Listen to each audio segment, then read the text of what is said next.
जैसे गऊ को सरेआम काटा गया है वैसे सरेआम उसे फांसी होनी चाहिए। সব ভারতীয় মাংস খেতে শুরু করলে তো মাংসের দামও বেড়ে যাবে। ये माँ है हमारी गौ माता। তো আমার কোনো অভিযোগ নেই আপনারা যদি মাংস না খান। क्यों गौ हत्या पूरे भारत में बंद नहीं हो सकती? তাহলে আপনারা 2 মিনিটও বাঁচতে পারবেন না। আমার নাম আনন্দ কারওয়া, পেশায় আমি একজন সিএ। আমি ডক্টর জাকির সাহেবকে দুবাই থেকে চিনি। সেখানে আমার একজন মুসলিম বন্ধু ছিল, সে আপনার সম্পর্কে আমাকে জানিয়েছিল। আমি আপনাকে ধন্যবাদ জানাই যে আপনি ইসলাম সম্পর্কে অনেক ভুল ধারণা দূর করেছেন। মুসলমানদের সম্পর্কে আমার কাছে যে ভালো কথাগুলো মনে হয় তা হলো মুসলমানরা বেশিরভাগ সময় মিথ্যা বলে না, কাউকে ধোঁকা দেয় না, অন্যের টাকাও আত্মসাৎ করে না। কিন্তু আমার অনেক কষ্ট লাগে, কারণ আমাদের ধর্মে গরু হলো গৌমাতা। আমার মুসলমানদের কাছে একটা কথা জানার আছে যে তারা গরুর মাংস কেন খায়। আনন্দ ভাই প্রশ্ন করেছেন, তিনি বলছেন যে তিনি আমাকে দুবাই থেকে চেনেন মাশাআল্লাহ, এবং কয়েক বছর ধরে আমার লেকচার শুনছেন। আর তিনি বলছেন যে তার অভিজ্ঞতা অনুযায়ী তিনি মনে করেন যে মুসলমানরা ভালো মানুষ, সত্য কথা বলে, মিথ্যে বলে না, কারো টাকা আত্মসাৎ করে না।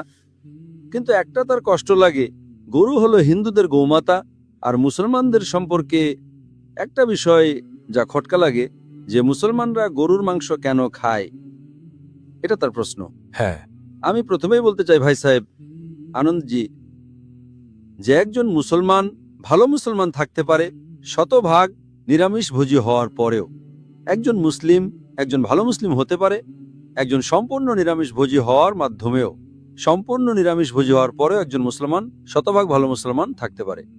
কিন্তু যেহেতু আল্লাহ সুবহানাহু ওয়া তাআলা আমাদের রব, আমাদের সৃষ্টিকর্তা, কোরআন মাজিদে আল্লাহ তাআলা বলেছেন, সূরা মাইদা সূরা নম্বর 5 আয়াত নম্বর 1-এ আল্লাহ তাআলা বলেছেন যে আপনারা ওই চতুষ্পদ প্রাণীদের মাংস খেতে পারেন যাদের আমি অনুমতি দিয়েছি। আল্লাহ তাআলা বলেছেন সূরা নাহাল সূরা নম্বর 16 আয়াত নম্বর 5-এ যে আপনারা গবাদি পশুর মাংস খেতে পারেন। কোরআনে উল্লেখ আছে সূরা মুমিনুন সূরা নম্বর 23 আয়াত নম্বর 21-এ যে আপনারা গবাদি পশু থেকে আপনারা পান দুধ, তাদের থেকে পান আপনারা উষ্ণতা, আর আপনারা এদের মাংস খেতে পারেন। তো যখন আল্লাহ সুবহানাহু ওয়া তাআলা আমাদের সৃষ্টিকর্তা, আমাদের মালিক বলছেন যে আপনারা মাংস খেতে পারেন, তো কেন আমাদের খাওয়া উচিত নয়? কিন্তু আপনারা অন্য পশু জবাই করতে পারেন, আমাদের গৌমাতাকে কেন? ভাই আপনি উত্তর শুনুন।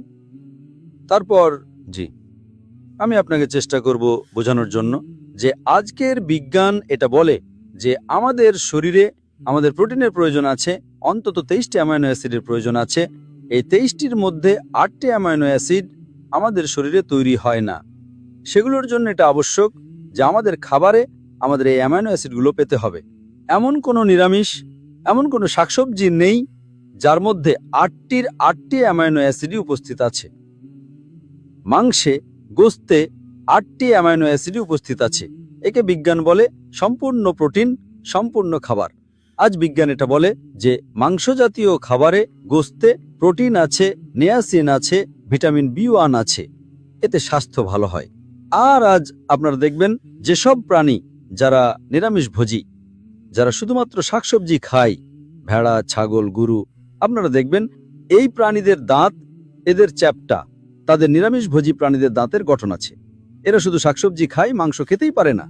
যখন আপনারা দেখবেন মাংসাশী প্রাণীর দাঁত, বাঘ, সিংহ, চিতা, তাদের তীক্ষ্ণ দাঁত থাকে। এরা শুধু মাংস খায়, শাকসবজি খেতেই পারে না। যখন আপনি নিজের দাঁত আয়নায় দেখবেন, তখন ভগবান, ঈশ্বর, আমাদের সৃষ্টিকর্তা আমাদের 2 ধরনের দাঁতই দিয়েছেন, চ্যাপ্টা দাঁতও দিয়েছেন এবং তীক্ষ্ণ দাঁতও দিয়েছেন। যদি আমাদের ঈশ্বর চাইতেন যে আমরা শুধু শাকসবজি খাই, তাহলে এই তীক্ষ্ণ দাঁত কেন দিলেন মাংস খাওয়ার জন্য? আজকের বিজ্ঞান বলে যে নিরামিষভোজী প্রাণীদের যে পরিপাকতন্ত্র আছে, গরু, ভেড়া, ছাগল, আপনারা দেখবেন এই প্রাণীরা শুধু শাকসবজি হজম করতে পারে, মাংসকে হজম করতে পারে না।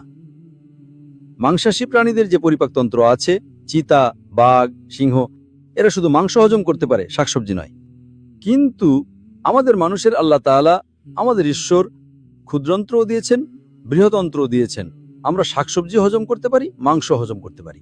যদি আমাদের ঈশ্বর চাইতেন যে আমরা শুধু শাকসবজি খাই, তাহলে আমাদের এই পরিপাকতন্ত্র কেন দিলেন যা মাংসকে হজম করতে পারে? সুতরাং বৈজ্ঞানিকভাবে আমাদের শরীর, আমাদের ঈশ্বর এমনভাবে তৈরি করেছেন যে আমরা শাকসবজিও খেতে পারি, মাংস খেতে পারি। আর অনেক মানুষের ভুল ধারণা আছে যে হিন্দু ধর্মে মাংস খাওয়ার নিষেধাজ্ঞা আছে। ভাই, আপনি হিন্দু তাই না? আপনার নাম দেখে মনে হচ্ছে আপনি হিন্দু। হিন্দুই তো স্যার। জি, হিন্দুই। আপনি হিন্দু তাই না? হ্যাঁ। একদম ঠিক। আপনার নাম দেখে মনে হচ্ছে আনন্দ আপনার নাম, আপনি হিন্দু। আপনার হয়তো ভুল ধারণা থাকবে যে হিন্দু ধর্মে মাংস খাওয়া হারাম।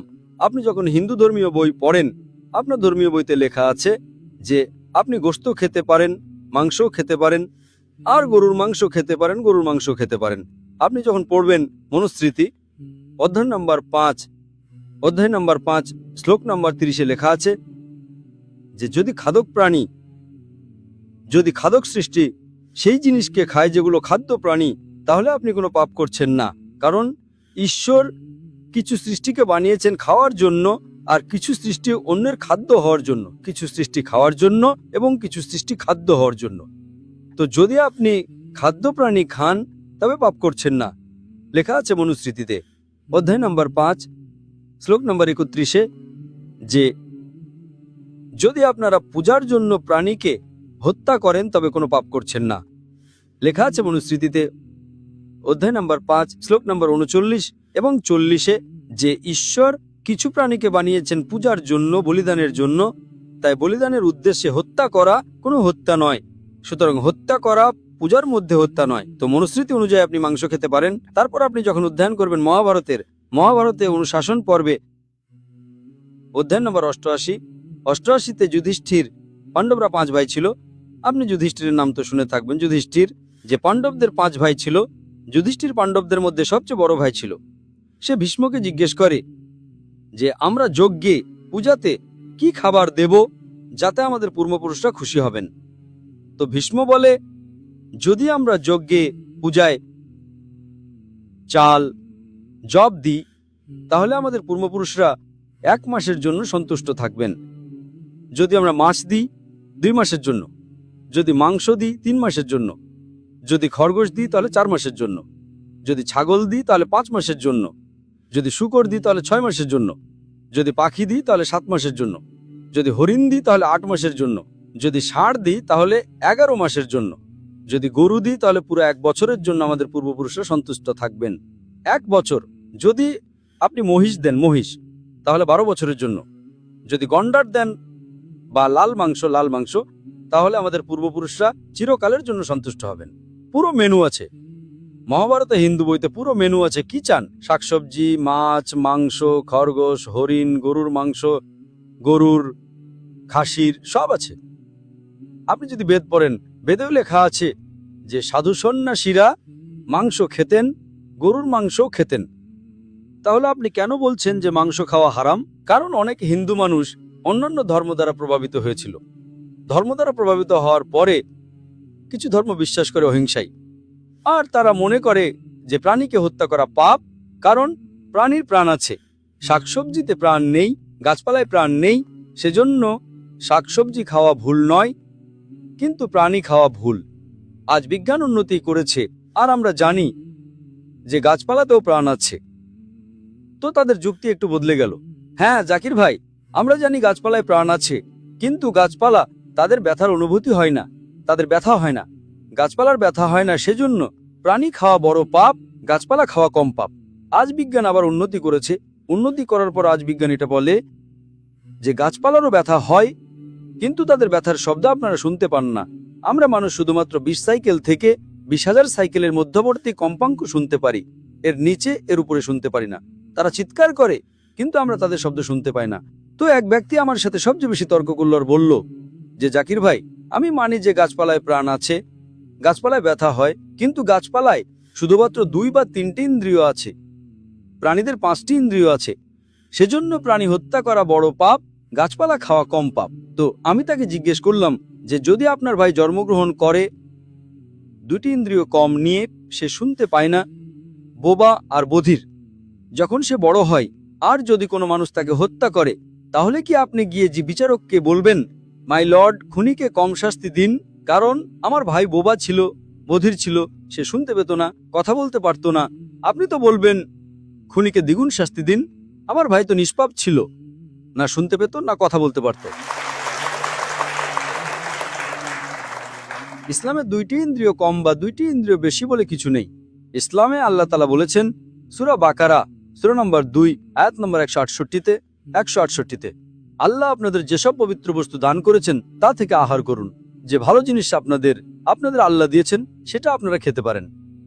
তো আপনারা যদি অধ্যয়ন করেন ধর্মীয় বইগুলোর এবং বিজ্ঞানের, মাংস খাওয়া কোনো ভুল নয়। আর আমার বিশেষ করে কোনো অভিযোগ বা অনুযোগ নেই যদি অমুসলিমরা, যদি হিন্দুরা মাংস না খায়। আমার কোনো অভিযোগ বা অনুযোগ নেই, কারণ যদি সব ভারতীয় মাংস খেতে শুরু করে তাহলে ভারতে মাংসের দাম বেড়ে যাবে। আজ মূল্যবৃদ্ধির যুগ, পেট্রোলের দাম বাড়ছে, সব ভারতীয় মাংস খেতে শুরু করলে তো মাংসের দামও বেড়ে যাবে। তো আমার কোনো অভিযোগ বা অনুযোগ নেই আপনারা যদি মাংস না খান। কিন্তু যদি আপনারা এটা বলেন যে মাংস খাওয়া ভুল, তাহলে আপনারা আপনাদের ধর্মীয় বইগুলো সম্পর্কে জানেন না আর বিজ্ঞান সম্পর্কেও জানেন না। যদি আপনারা বলেন কারো প্রাণ নেওয়া উচিত নয়, তাহলে আপনারা 2 মিনিটও বাঁচতে পারবেন না। আমরা যে শ্বাস নিচ্ছি, এই জীবাণু আছে, জীবাণুতেও প্রাণ আছে। আপনারা শ্বাস নেওয়ার মাধ্যমে তাদের হত্যা করছেন, তো আপনারা বাঁচতেই পারবেন না। ইসলামে এটা হলো যে জিনিসের অনুমতি আছে সেটা আপনারা খেতে পারেন, যা হারাম সেটা খাওয়া উচিত নয়। আশা করি আপনার প্রশ্নের উত্তর পেয়েছেন।